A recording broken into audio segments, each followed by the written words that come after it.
Hey guys, welcome to my channel. In this video, I'm gonna show you how you can deny Facebook access to your photos. It's super easy and we will make sure you get it right.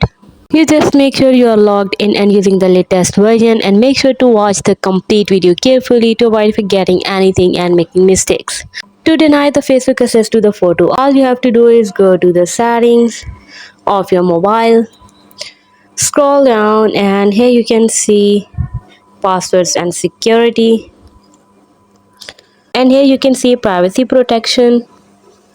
Now tap on all permissions and find the photos and the videos right here. Go to the Facebook, and now your Facebook would not be able to access your photos. Hope you guys like my video. Please consider showing your support by commenting, liking, sharing and subscribing to my channel for more valuable content in the future.